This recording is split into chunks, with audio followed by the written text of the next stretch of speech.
So I called over the March 14th Planning Commission Subdivision Committee special meeting.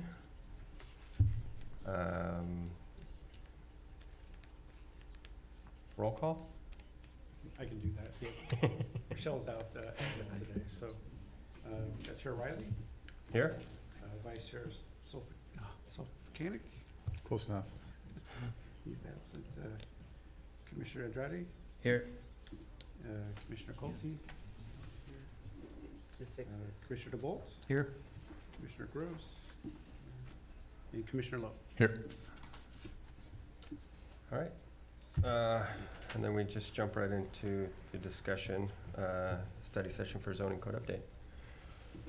And now I will leave it to you.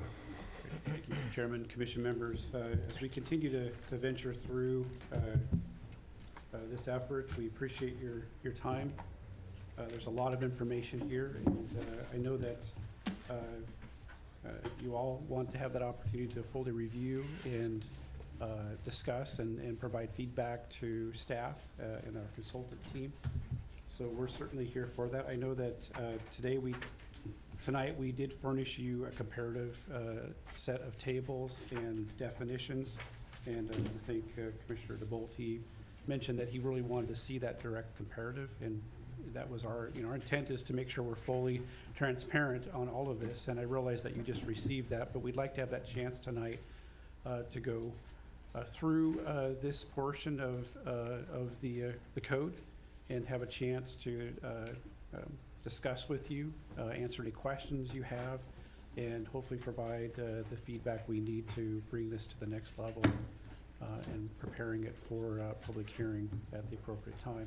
So with that, we have our consultant team here, and I'll pass it. But before I pass it on, I also want to mention too that, again, we want to also remind you that the intent of this, when we started off in hiring MIG and going forward with this, was really to ensure consistency with the general plan, the update that occurred back in 2015, I believe. And we're still focused on that. We have added a few additional items above and beyond that that you'll see. Our sign code, for example, we made, there's some additional changes and adjustments to ensure we're consistent now with federal law, because there were some federal provisions that changed here a few years ago. And then also they're looking at the parking. Per, I think, a few meetings back, there was conversation and direction given to please take a look at the parking, even though those amendments occurred recently, but wanted to have our consultant team take a look at that and provide that feedback back to you. But I just want to remind you that really we're really focused on an issue of consistency with the general plan. That's the primary reason that we're going through this exercise, and just wanted to mention that to you. And with that, we'll pass it off to our consultant team. Thanks, Les. And a couple of other things, Mr. Chairman, that we wanted to point out with regard to the focus of the update was not just to achieve general plan consistency and make sure that the code is up to snuff with current law, but an effort is being put forward to make the code easier to use, to organize tables better, to make sure that the information is absolutely clear. In terms of the use tables, the direction was to make sure that the code is going to be able to attract the businesses in the right zones that Los Alamitos is looking to attract, and then also to ensure the high quality of development the city is looking to achieve. So these are other objectives of the comprehensive code update, in addition to the general plan consistency. Keep in mind, this is a work in process still. That's why we're working with you as part of these study sessions. The use table did have a pretty thorough going over when we presented it to the ad hoc committee. And so that goes back probably nine months or so ago when we brought the use table for the commercial and industrial uses to the committee. And we've fine-tuned it a little bit since then based on that direction, but I just wanted to make sure that we provided that background before we get into the study session this evening. We didn't have any formal presentation or method of going through the revisions. They were provided to you 3 or 4 weeks ago prior to the study session in late February, and we didn't get a chance to really get through much of anything. And so what we really wanted to do was to be able to respond to any questions that you may have had based on your review as to why some changes have been made or why something might not be there that you would hope to see there. And so that's really The focus of the workshop tonight is to listen to you and to get feedback on what you would like to see addressed appropriately in the code. And again, we're focusing tonight on Chapter 2, which, and the definitions, which are the zones, the use regulations, and the development standards for each of the zones. Something that I did want to mention with regard to the definitions, the current definitions in the code, in today's code, aren't complete. So anything that you might find in the use table might not necessarily be defined in definitions, and that creates some issues for, I think, somebody coming in and wanting to know whether or not a particular use, what it is that they're trying to propose, is it defined in the code? And so we very meticulously made sure that if it's in the use table, it's in the definitions, and there's a good definition so that staff can hang their hat on that when somebody comes in with a proposed use. So that's why you'll see that the red line version of the definitions bleeds red. It's because we added a lot of things that weren't there today. With that, Mr. Chairman, I'm not sure if you'd like to go commissioner by commissioner, or how you'd like to make sure that we cover all the issues that are of importance to you tonight. I'll kind of defer to you on that. I thought at the last meeting you had kind of a plan to go through some of the changes and things. We did in just a general sense as part of the brief presentation that I just made, but I think that there's a lot of detail in there, and our hope was that if the commissioners had a particular issue that they wanted to discuss, that we would do that and be prepared to discuss that. Okay. I mean, I think I brought up a couple things at the last meeting. I'm fairly confident Art was probably going to have some questions about some things, so maybe we start there. Yeah, I started looking through the material. Well, I asked for it again because I left everything in the book. That's why I got this. We got this back, and I started going through the tables, and that was provided to us, and I didn't see some of the language that we had in our, in the current code. Okay, and so I'm looking for the deletions.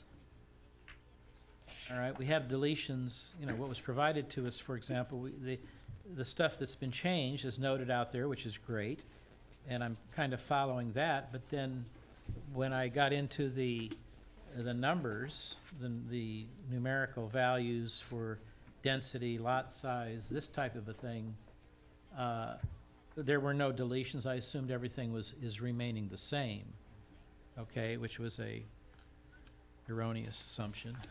So I went online and I brought up our current code, and I'm looking in particular, right, this is at table 2.03. I mean, it's probably the easiest one to get where I'm going. And that's on page 2.9. Well, let's see, on what was given to us. But, so anyway, and I'll just go through some of the changes that I certainly don't recall discussing. And if we discussed it, then I apologize, because my memory is failing me. But, for example, in the R2 zone, our current code allows for a parcel area of 9,000 square feet, and the proposed is now 6,000 square feet.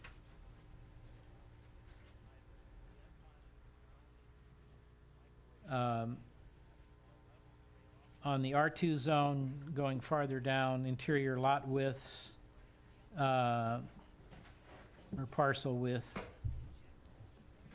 is being proposed to be changed from 60 feet to 45 feet. A corner parcel from 70 feet to 55 feet. A reverse corner from 135, or wait a minute, I can't, this print's pretty, a reverse corner from 75 feet in the R2 zone to 55. A parcel depth from 135 to 55 as a minimum. That looks to me like you're setting yourself up for further subdivision of existing lots, or combining a couple lots where you maybe only have 2 parcels under the current standard, you could end up with 3 or 4. I guess my question is, I don't recall discussing any of this in our workshops where we got into the specifics of parcel, because to my feeling is that these are the details that we get embroiled in. I mean, Right. I guess, I mean, I'm trying to get rationale. I mean, maybe they should be reduced, maybe they shouldn't. But I don't recall any discussion on it, and I'd certainly like to hear from staff, from whoever, the consultant, or from whoever is making these decisions or proposals to put these in here. Likewise, we have in the multifamily, in our gross land area per dwelling unit, we use a number of 1,750 feet. All it is a number, okay? So that you divide into the current parcel area as a first cut to determine how many units can go on the parcel, provided they can meet the other development standards. That's the way we've been doing this since I can remember. I mean, not sitting on this commission, but from the early 70s for sure, when I first got involved with the properties. And that's completely eliminated. And that first cut or whatever that we would apply. And I certainly don't remember discussing that at all. Because that's one of the vital, I mean, that's the vital number that I mean, anybody who's doing anything in town, well, how many units can I get on this parcel? I mean, it takes 1,750 and divide it into the parcel area, and that's going to give you the starting point for your minimum number of units. I mean, that's your maximum number of units that you're going to be allowed to put on there, provided you can meet the other development standards with setbacks, et cetera, et cetera. So you might get a first cut. You might start off at 5 units, but by the time you're done, like the last project that we had, with all the applying development standards, you can only do 4. And now that's gone. And I think that's definitely worthy of discussion. Which part's gone there, Art? I see the 1750 on here. Yeah, that's gone. On the proposed, it's not That's there gone. anymore. Commissioner DeBolt? That's what I'm trying to say. Unless you have this, it's like having a red line version. Got it. Okay, and so unless we're gonna sit here, and you're gonna have to go this side by side and look at every one, and, Well, frankly, let's go back to the consultant and staff, and, I mean, where did those changes come from? What motivated? Largely driven by changes in state law as to how you have to calculate density or let people achieve density through your zoning code. So it's always been the law that you need consistency between your general plan and your zoning code. But it hasn't really been enforced. There was new state law that really beefed up the Housing Accountability Act that said if your general plan says you can allow up to 20 units per acre, you have to allow up to 20 units per acre. Or in the case of an R1 zone, if it's, I don't remember off the top of my head, but if you allow up to 6 or 8 units per acre, your development standards have to allow somebody to achieve that density unless there are completely overwhelming circumstances like an easement on the property or a biological constraint or some other constraint. If your policy establishes a density, that's the density that the zoning needs to let somebody build. And so we are creating development standards that are achieving that consistency with the general plan. Yes, Commissioner DeBolt, some things are going to be different than they have been in the past. okay, let me comment on that comment just a little bit. I was on the general plan committee, and I do remember the discussion when we got into density and 30, and I think we were talking, I think, with a maximum of 30 units per acre, if I have that number correctly. And we were looking at having fewer acres. We wanted, with that 1,750 square feet, that density works out to about 23. About 23 or 24 units per acre. I don't have a calculator. We can figure it out. It's under 25. Okay, so 24.8. about 24.8. And we had discussions in the general plan to, if we're going to be, quote, consistent on that, let's use that number and how it make the maximum 25, 24, 25 acres, or units per acre. Okay, we were told by the consultant then, I don't think it was you, okay, whoever handled that. Well, no, we'll put a maximum in. Okay, we'll just put the maximum. That doesn't mean they get it, but that'll just have it there for those situations where, you can still go ahead and do this, but if you have larger parcels and you want to do more units per acre, you don't have to limit yourself to the 1,750. That might be more applicable in the apartment area, where the lots are, pretty much. But when we get into the bigger stuff, like we just had up here, and maybe we want to go higher or whatever. But it's a maximum. It's not something you're locked into. You don't have to, they don't get it. And that's how it was represented to us. Okay, now if that's not the case, then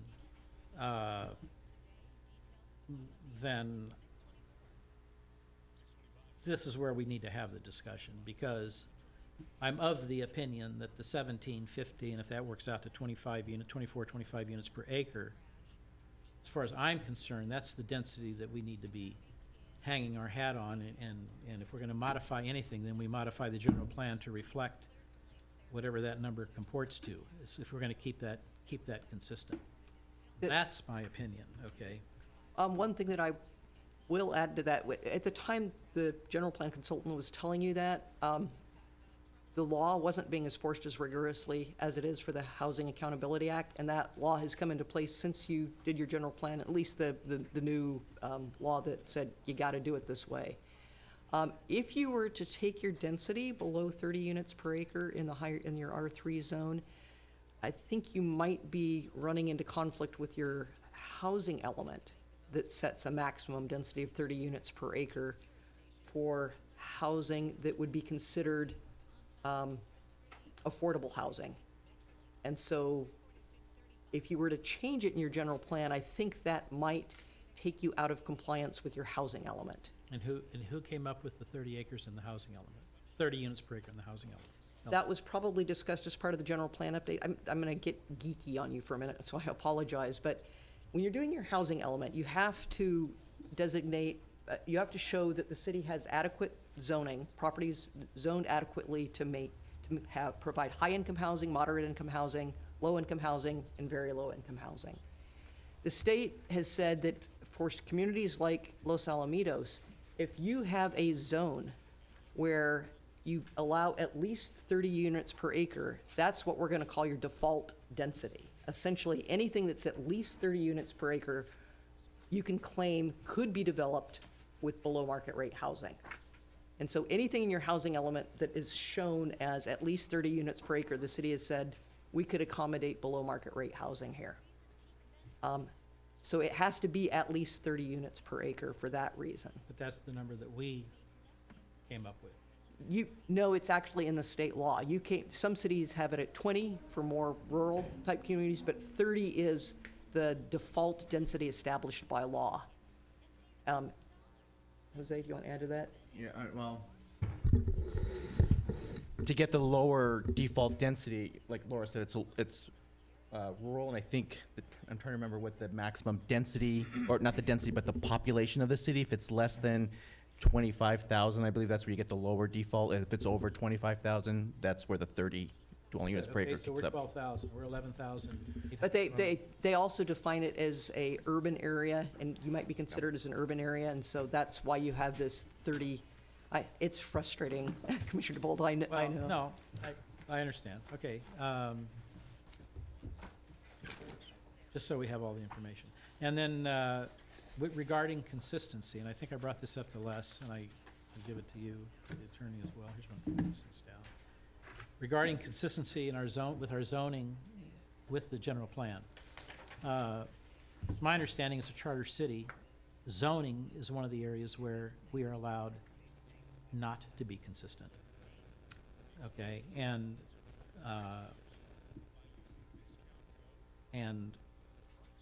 unless that law is changed, then I think we need to preserve that in our general plan, because that, you know, reinforce that we are a charter city, and that consistency for charter cities is not, there's an exception in there. And we need to preserve that exception, and if we need to utilize that exception in what we're doing here, you know, I have no problem with 30 units per acre as represented as a maximum, as long as we have the ability to say no. And if it's been saying no, we're doing that because we have this consistency exemption as a charter city, then I think we need to preserve that and have that tool in the box. I don't have any problem with using 30 units per acre as a maximum number, as long as we, the commission and the elected officials, have the ability to, quote, in effect, be inconsistent on any given project, or on a project that we feel in our city is not appropriate. And you know, and I don't want to put Michael on the spot here, but I do believe that the legislation that passed said, notwithstanding what we've said about charter cities don't require this consistency with regard to this density issue, that's not the case. I'm not an attorney, Yeah, and I'm not. my recollection is there has been some development with respect to historically the view that's been shared with respect to general plan consistency in the application of charter cities. I'll admit I'm not prepared to provide a full analysis of that tonight, but I would be willing to take that under consideration, make sure you all have the information as soon as possible so that we know exactly where we stand on that issue.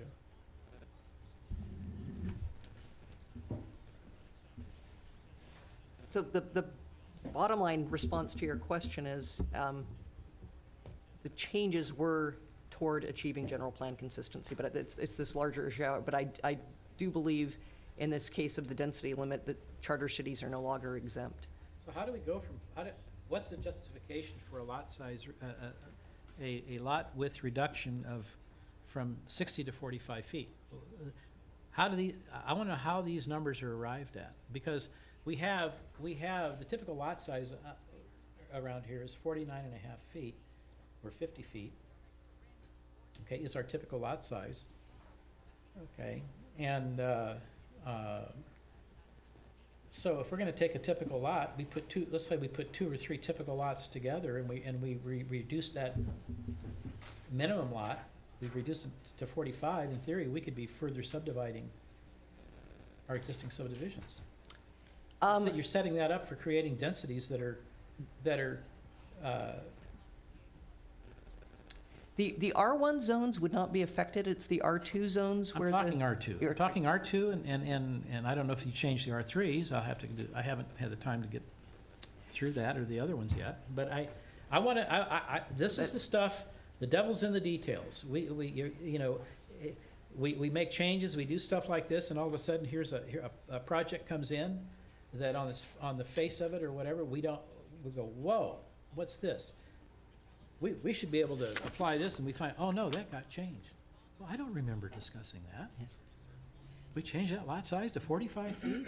We do have a little parcel over here that's about 30 feet. What's that one over here just in the back here? It's like not even a full half lot. I mean, you know where it's at there? Next to where Wendy Gross lives?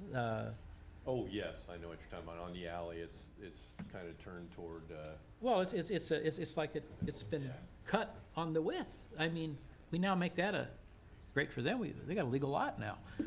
I mean, so, but, Well, to get back to your question, the thinking on the R2 was, number one, reduce the lot size to help get towards the density that's allowed by the general plan, in this case, which is, I think it's 20 units per acre maximum. And so if the lot size is going down, should the dimensions go down as well? So that's what we did, is we took the dimensions down. There are some, though, that if you feel more comfortable, could stay at their current standard. For example, the lot, 135 is pretty deep for a lot depth, but if you wanted to keep the minimum lot width at 50 feet, I don't know where we're at. okay, I'm looking at, I'm comparing the current development standards to the proposed development standards.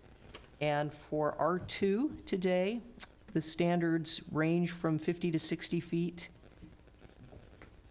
Or actually, the width ranges from 50 to 75 feet, depending on whether it's a reverse corner lot or not.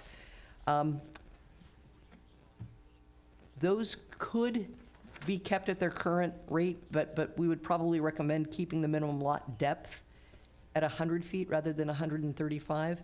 I think you're absolutely correct. Somebody with these lower minimum lot sizes could figure out a way to combine lots and re-subdivide.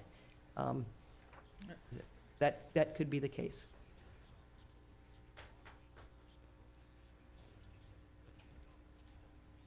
I'm not prepared to do that. I'm not prepared, I personally wouldn't be prepared to make that decision. I mean, I would, I think I would like to have further information from the attorney regarding this notion of consistency. Are we as a charter city, do we still enjoy that exemption, notwithstanding the whatever changes have been made to try to ghettoize the cities to satisfy the influx of population that nobody wants to talk about? I mean, people have to live somewhere, I understand that, but, you know,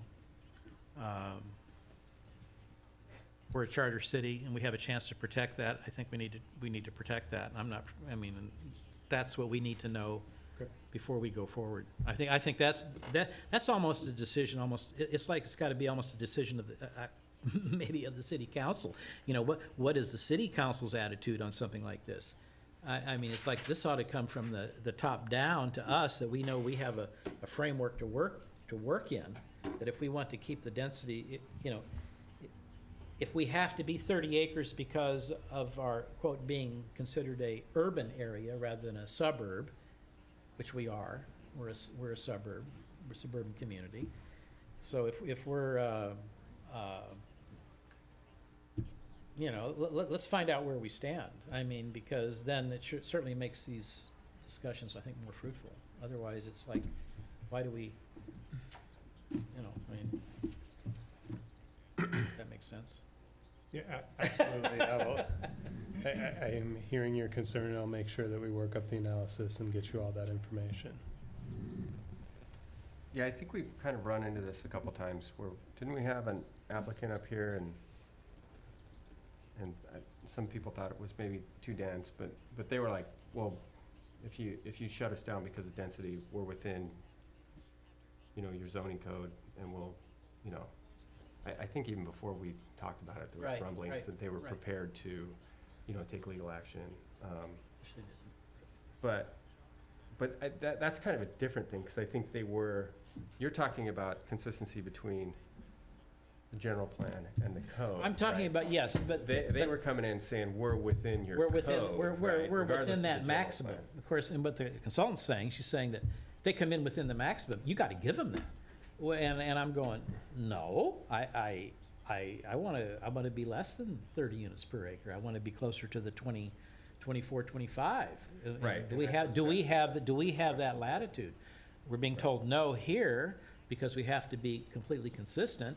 On the other hand, then if we're a charter city and we have this exemption or this protection, I would say as long as it's not abused. I'm not, you know, it's just that when you get that project like that, you want to have the latitude to say no and know that you're on safe ground and not going to get caught up in a law. Maybe you will, but that's where he has to do his thing. Mr. Chairman, if I could, there's obviously, this is an important point, and we'll get the information to you. The unfortunate side of it, from what I'm gathering, is when we were doing the general plan update, I don't want to say you were misinformed, but certainly there, in my history of being involved with general plans and zoning codes, you want to ensure that there's the allowance that if you say your general plan density is X, that you at least allow for that opportunity for development to occur to that. What we currently have does not allow that. it's mathematically possible with that 1750 provision per unit. Well, then, and that's what I'm saying, maybe we need to if that is the case, that we've created a mathematical inconsistency that can never happen, well, I certainly wouldn't want that, because that's like, that's a, you Well, don't but want if that. you- But but so if you- there's two ways you go. You either you reduce the number of 1750, you reduce that number to allow more units per acre, or you lower the 30 unit per acre number down to whatever that number is, or if that's the way we're going to. Well, but then that creates the issue with the housing element, correct? So, Well, but that's the number that we gave, correct? And again, that 30 acres that we start with in the general plan flows through all the other documents that we create. Okay, apart from the state saying that there's based on population and whether you're urban, you have to use this 30 acres. Then, apart from that number 30 in the housing element is a byproduct or an outcropping I think of what we started. It's probably the other way around. I'm thinking is that because you had to go to 30 for the housing element, that's what's reflected in the land use element. It's been 30 even before that housing element. It's been 30 for. It's been 30 forever. I mean, the fact that maybe we've been operating under this mathematical inconsistent, well, we have been evidently for forever and ever. Okay, and maybe we're lucky we've dodged a bullet all along. But I can just tell you apart from being up here, I mean, I've built apartments, one, and we'll never do it again. But I mean, I'm involved with people who do development and that type of a thing. And 1750 was the number you make, and it works. I mean, to me, the area, we're built out. We're 99% built out. So whatever we're doing here now is going to be going forward. And I think we have a pretty nice apartment community. I mean, some are old, some, and do I want to allow what they could get on there in 30 units per acre if they could do it? No. I don't want wall-to-wall 3-4 unit or 3-4 story high buildings. I mean, what a travesty. I mean, you talk about ruining your city. I don't want that. And we've operated under this 1750, and it's done well with us. And if we're inconsistent mathematically, then we need to bring that into consistency, I think, to preserve that density of about 23 or 24 units per acre rather than 30 units per acre. And we're all built out. We're all built out. From a reality point of view, there's not going to be a whole lot of more development unless we got about 3 lots left in town that I know of. Unless people redevelop. Unless somebody decides to tear down buildings and then go up. So my feeling would be is we bring them together. And that means if we can, legally. I mean, that's where the attorney's going to have to give us his, if we can operate under that exception, then we do that. And I think the one thing to still keep in mind, though, is even if the city attorney says you can operate under that exception, you still have the issue with the housing element. And the housing element says 30 units per acre. And if Well, then we'd have to change the housing element. that's That's another document that would have to be changed because if that number was derived out of this table and out of this general plan, and we change the general plan in this document, then obviously the housing plan would have to be modified again to reflect what we've done here. although I'm thinking that your housing law kind of locks you into 30 units per acre. That I don't know. So we'll look into that as well. I think from staff standpoint too, we want to be clear and concise going forward. If it's 25 or 24.8 units per the acre, we want to make sure that when we're talking with Right. someone, we're telling them that, because it's been misleading. I stepped into one when I got here that came before you recently, where that was of question as to net versus gross, and how does the 1750 work in, and it makes it difficult. It's challenging at staff level, and it's challenging for the developer a lot of folks just want to know, what is the maximum density I can build? What are the setbacks? What are the building heights? Straightforward, black and white. Sure. Tell us what it is so we can do our assessment and analysis and determine if we can make this work or not.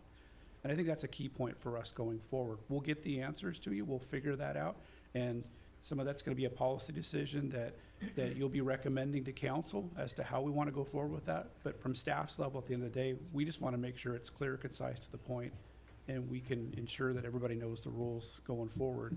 And I think that's partly why you see the 1750 not there, is it says 30 units to the acre. So the direction, as I understand it, kind of coming in midstream here, the direction was, let's get everything set up for that consistency. I So- understand that, but you weren't here when we did the general plan update, and you weren't here when you did Tom was here, and I distinctly remember those discussions that this 30 units is a max. I mean, this is something that you can, you have the authority with the CUP to say no to the, And that is correct.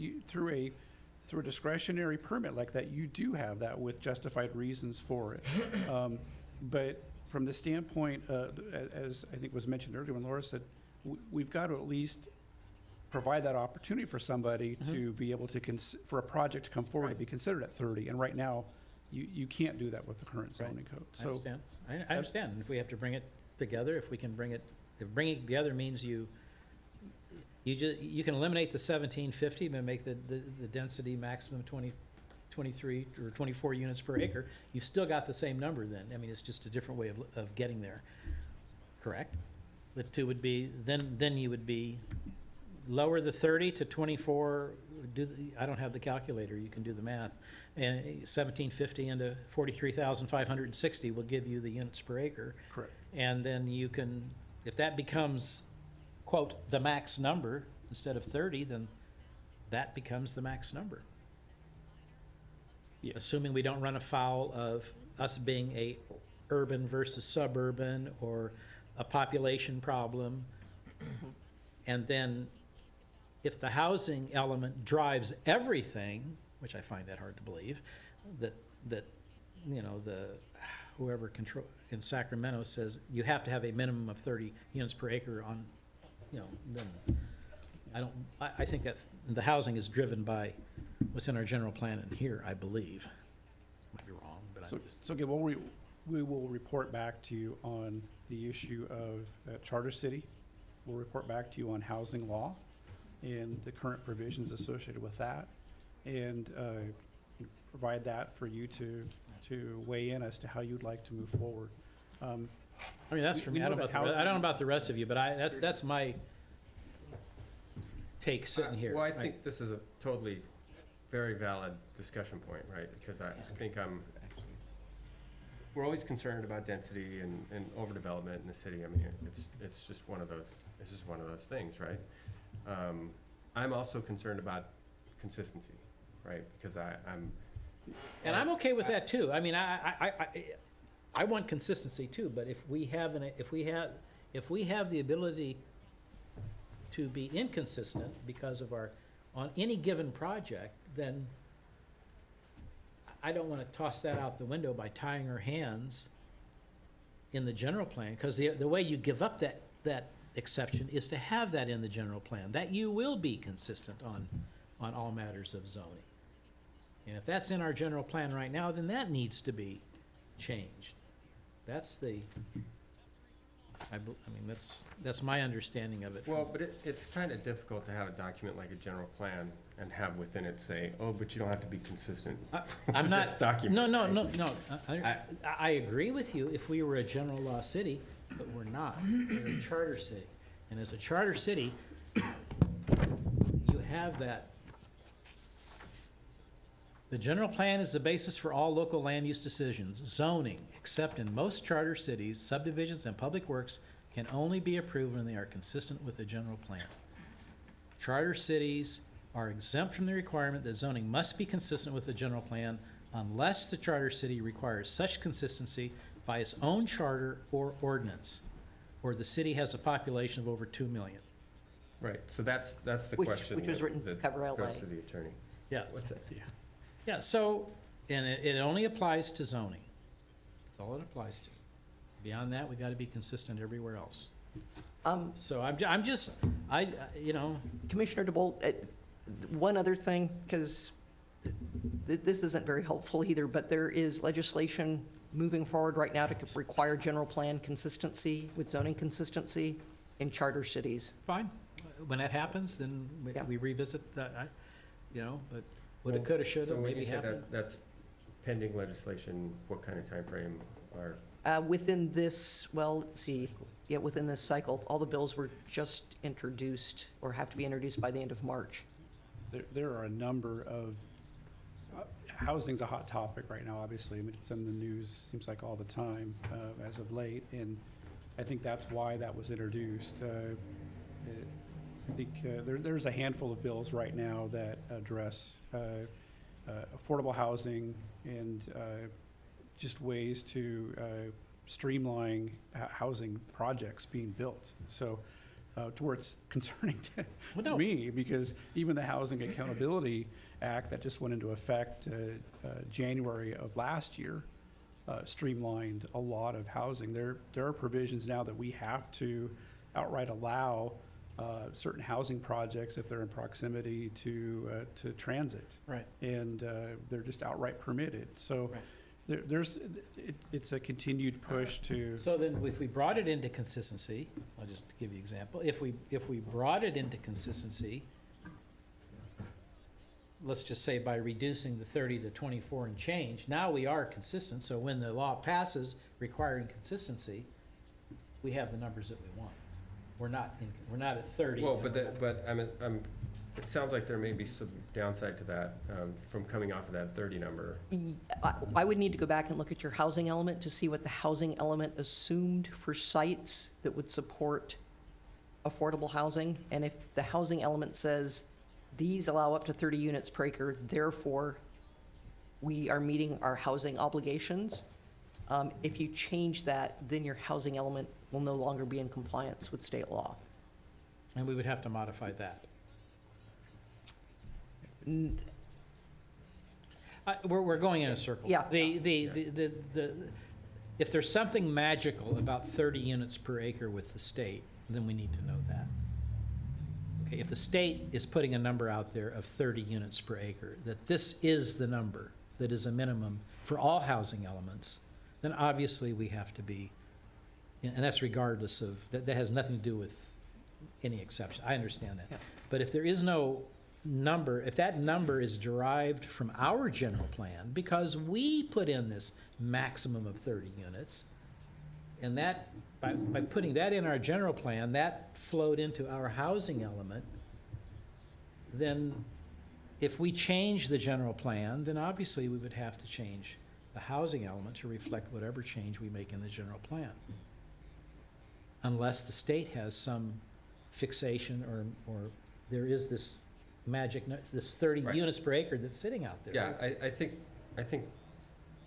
I mean, it seems clear that we need to do some more homework on Yeah. the 30 number, on the charter city Yeah. number, and whether we have to be consistent with the general plan, and what's pending with state law, just all that kind of comes together to, Right. that all needs to be vetted agree. out, so I we agree can with you. figure out. I apologize that it's so convoluted, but Well, I think. Hey, it's California. Don't worry about it. This is a good conversation, right? Because our code was kind of convoluted before, and this is an effort to clean it up. But there's other, Oh, it's California, right? I mean, that kind of sums it up right there. I do have a question. Is there anything that we can get you prior to the next meeting that might help in terms of reviewing Yeah, the all this tables? information. Other than what we just talked about, is there anything else? right. I just had one other thing that has come up before with in our apartment areas, we have alleys. We require that the alley width be a certain distance, and there are some properties that have not dedicated it's 2.5 feet is the number. So some of these lots where they're gonna build new, they're gonna be required to do a 2.5-foot dedication. Okay, in my opinion, all basis for development should be net of that, should be after that, not inclusive of that 2.5 feet. That 2.5 feet is the first thing given up. And then because they can't, Yes, they can't use, it's not developable. it's not developable. Right. So why let that extra 2.5 foot width play into the calculation of units per acre or however we're arriving at this? I think if I remember correctly, we looked into that issue, and I believe the draft language now clears that up. The gross versus net. Is it, okay, Yeah, our old code was a real challenge on the gross versus net. The language now is more definitive to where, just as you're mentioning, there's a gross calculation that occurs, right? But if it wouldn't,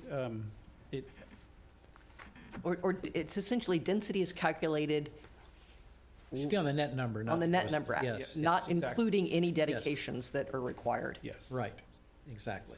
Whereas before, our code now, as it's written, it's very ambiguous in that regard. Right. So, Right. Well, historically, we have let them count the 2.5 feet, historically, at least in the apartment area. I'm not gonna speak for any other area, but historically, that's been the way that we have done it. And, Yeah, we But- told Tom and Les that it was curious that in a built-out city that you'd be looking at gross. right. That net is really is absolutely the norm in a built-out community.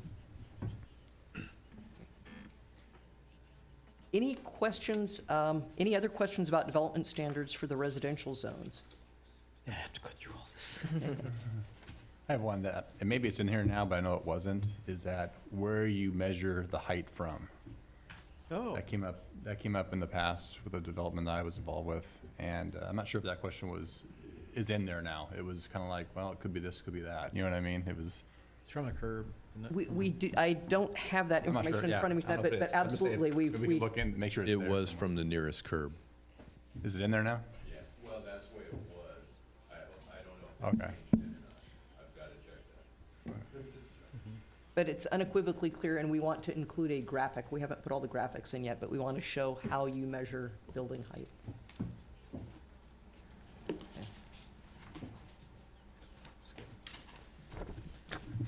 Commissioner DeBolt, other questions?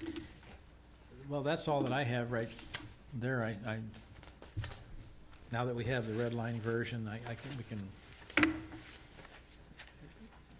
I just was having a hard time trying to figure out what's changed, what was being changed, in getting the draft, and especially in the table.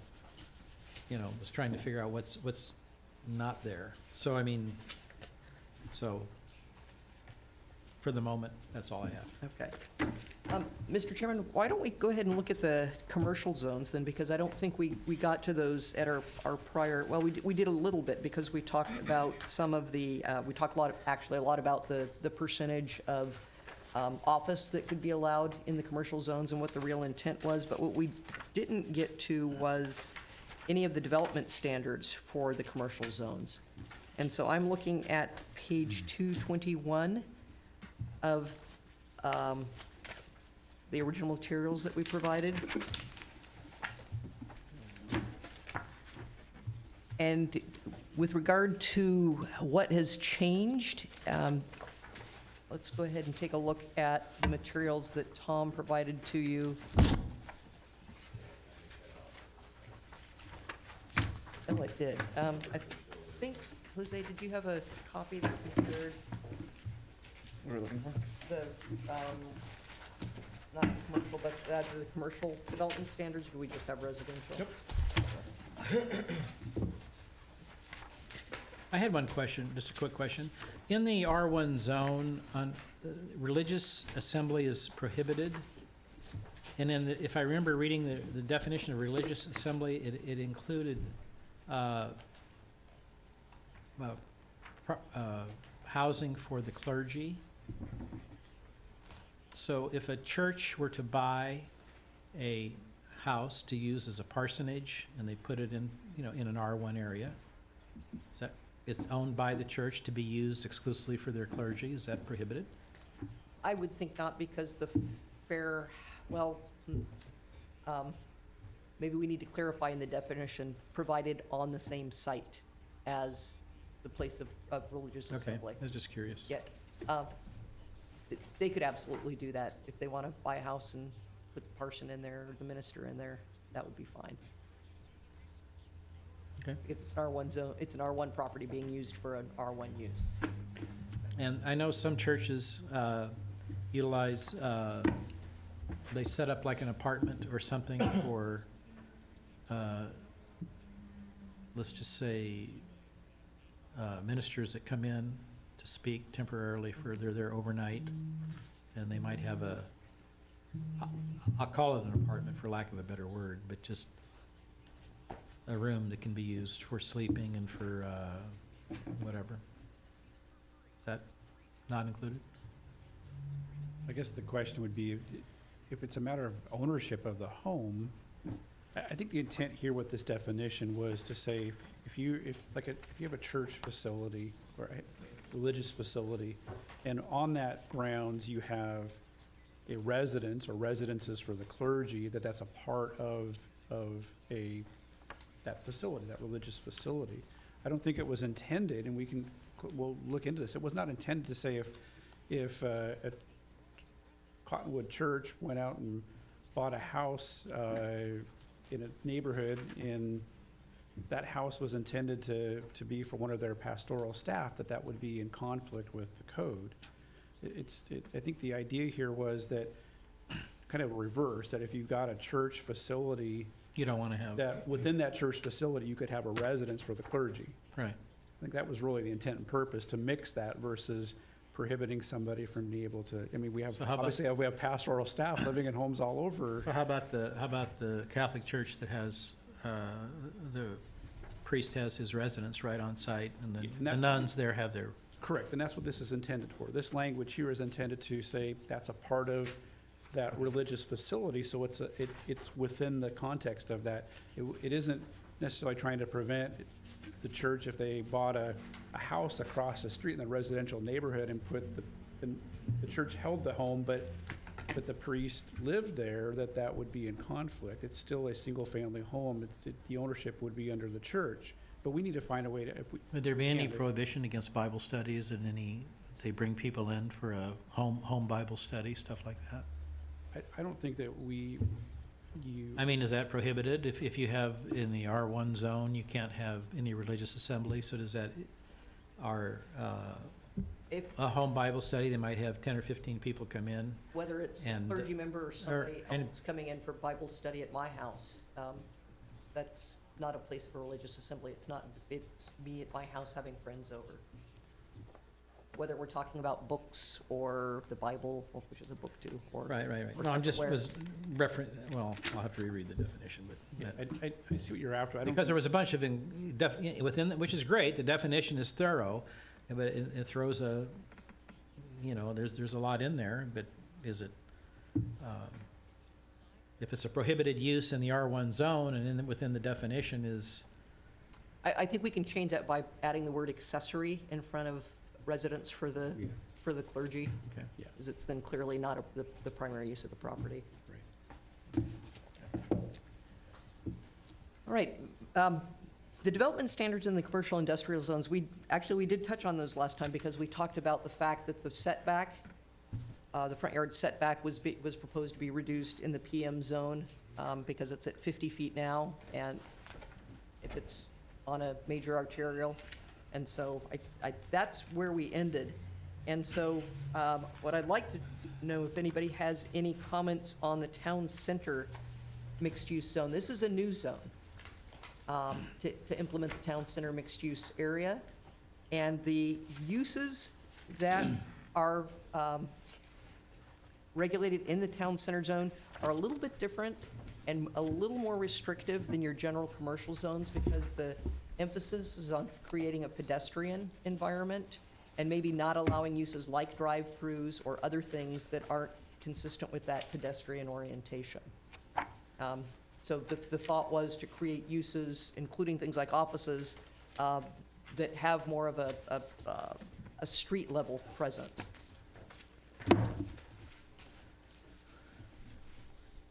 And so, for example, I'm on page 227. medical and dental offices are prohibited on the ground floor, or anything that really doesn't create excitement or something interesting for people who might be walking along the street.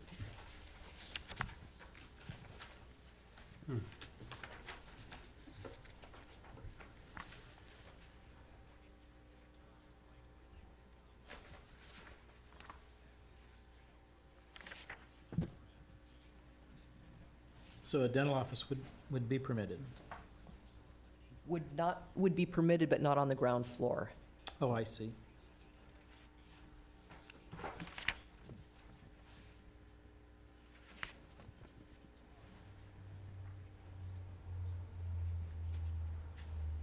Any questions, concerns about the uses or the approach?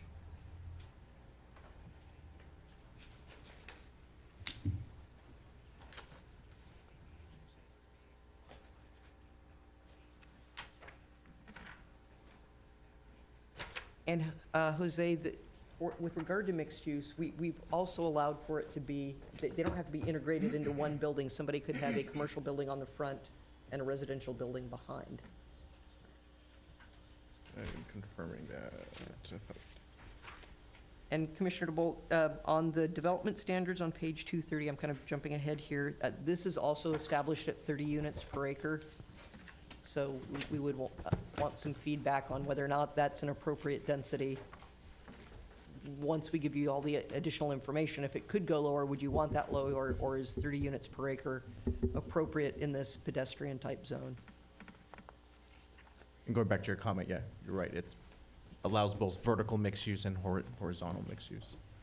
But it doesn't allow for residential without having commercial Commercial, combined, right? Right. So they can be I- separated Yeah, vertical, horizontal, but my you can just have residential. thrust on the lower densities in the residential area. Okay. I don't know that in the commercial, I can understand the need to intensify it a little bit. Let me catch up with notes for just a sec.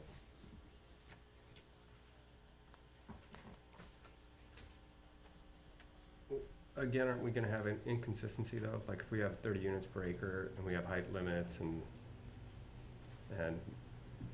no residential on the ground floor or on the frontage, I'm assuming, then there won't be any way to get to 30.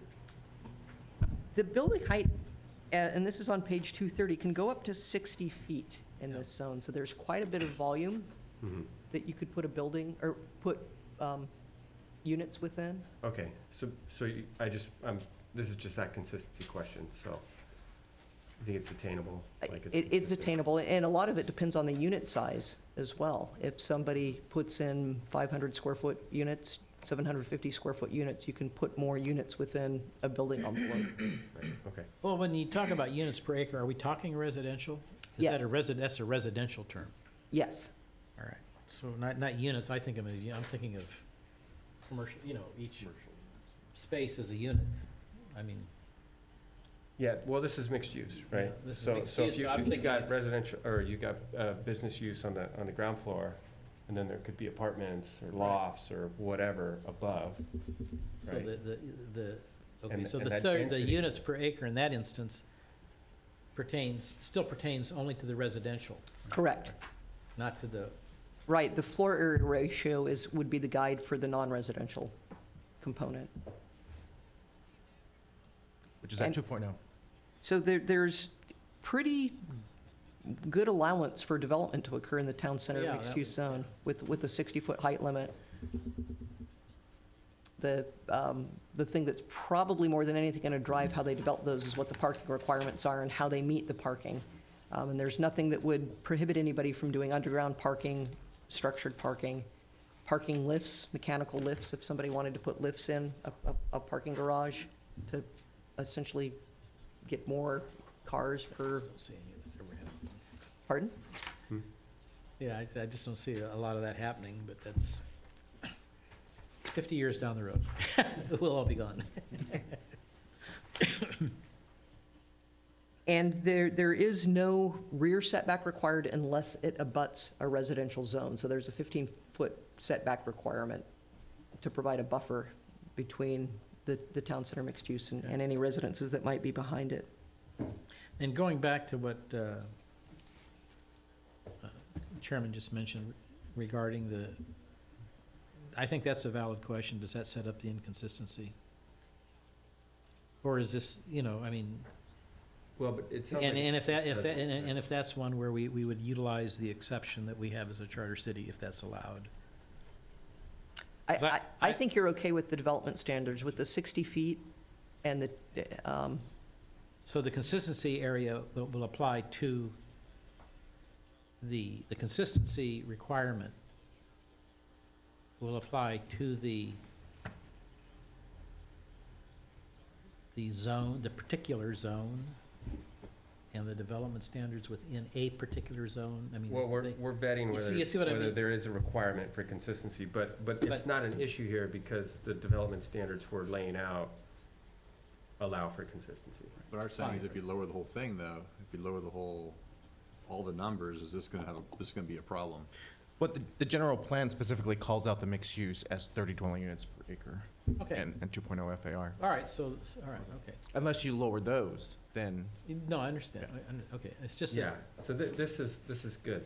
This Yeah, is yeah. consistent and. right. this is good and clean. This is Good, easy. good.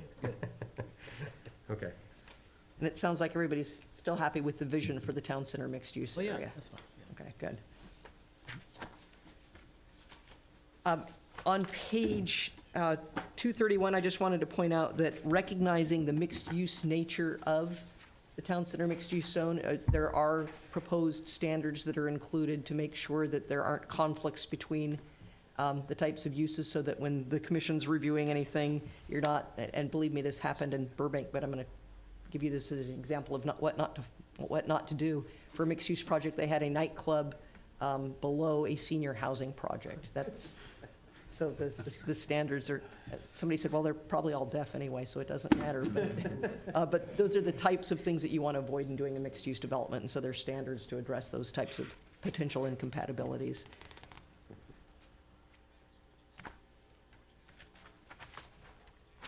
Other than that, the zones are pretty straightforward. There's not much new in the overlay zones or the special purpose zones. Because there wasn't much in the general plan to achieve with consistency there. So, and that would be your, that starts on page 234.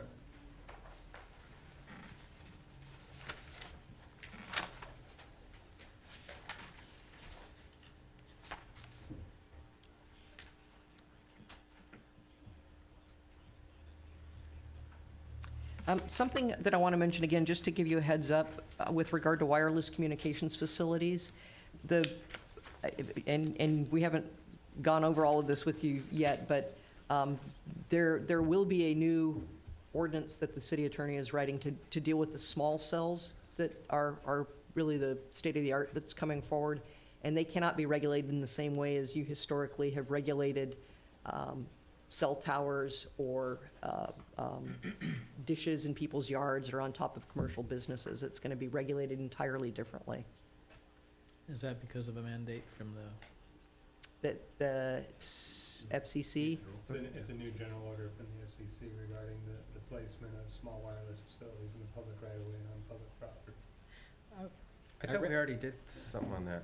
We have. We've started on that, and there's been a draft, there's some draft language that Michael's brought forward. It's on my desk for review, and once we're through that, we'll be prepared to bring it forward for your consideration. But it's in line with, but 2 or 3 months ago, we had a workshop, if you will, with several of the cell providers in attendance, and for a number of factors came into play that brought about what Michael's drafted up for us. And obviously, the key issue here is consistency with the new federal provisions. But it really sounds like it's going to be in line with a lot of what we've been talking about and what you all have given feedback on as finding acceptable with regards to the design and aesthetics from the last tower that came, or not tower, but antenna system that came before you. Right. But we're still going through that, and you'll have something before you shortly. And then are those going to continue to come to the commission, or are those going to be approvable at staff level? based on? I don't want to go too deep into the discussion because we haven't agendized a full discussion of that item, but that is a consideration point to be made.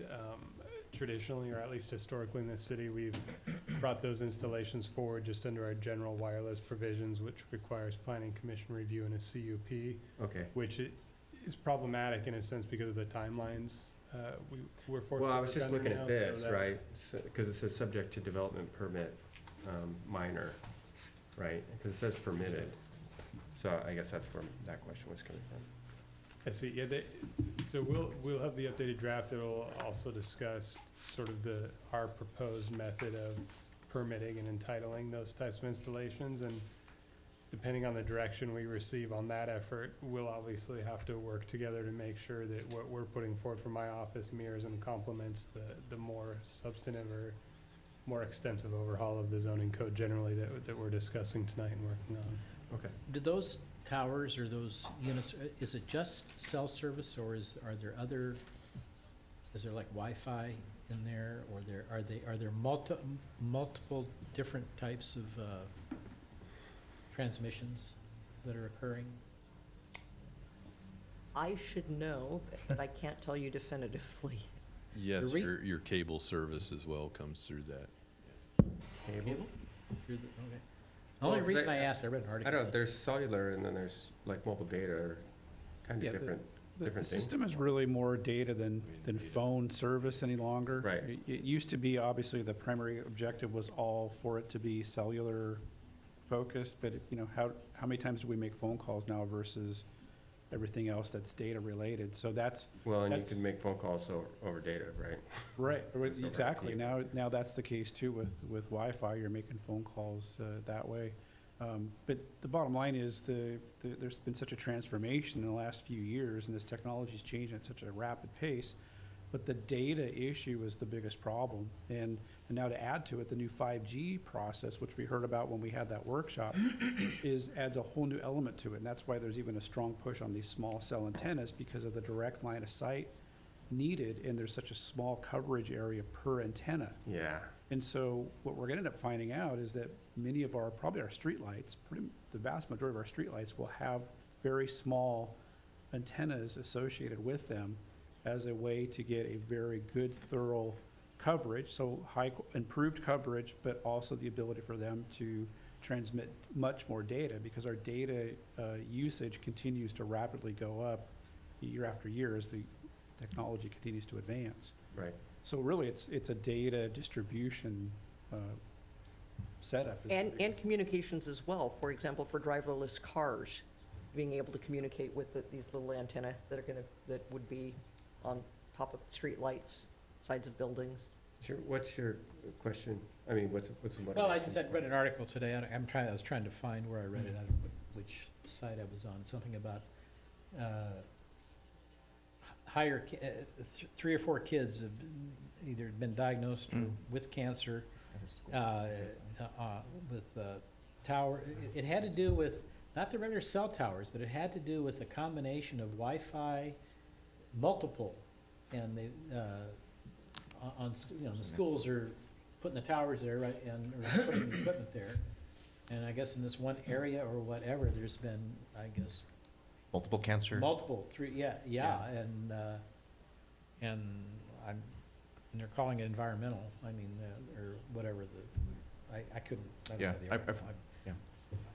Yeah, I I think just was- it's gonna be interesting to see, but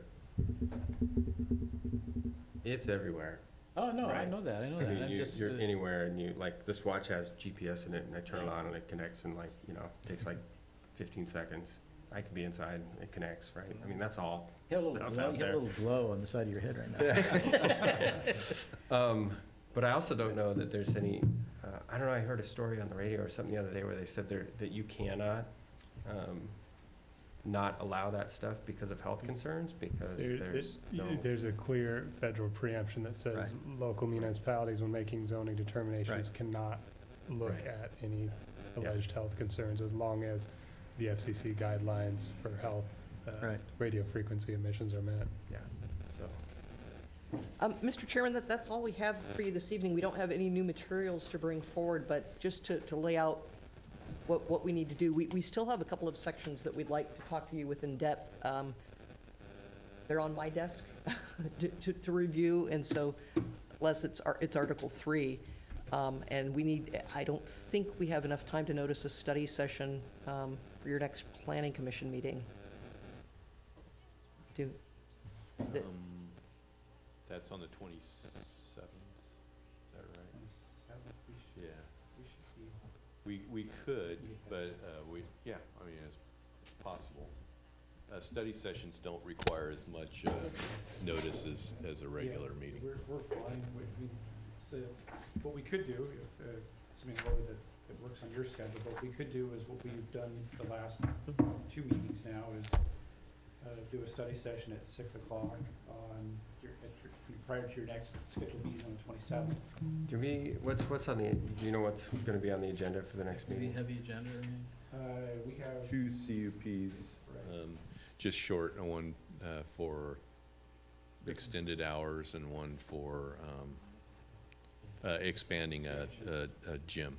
Okay, and my question's because I, having it at 6 with a hard stop at 7, you know, it kind of doesn't give us a great amount of time to go over, because this, maybe it'll take less time, but maybe it would take more, right? So would it be better to tack that on to the end of that meeting, so that it's a little more open-ended?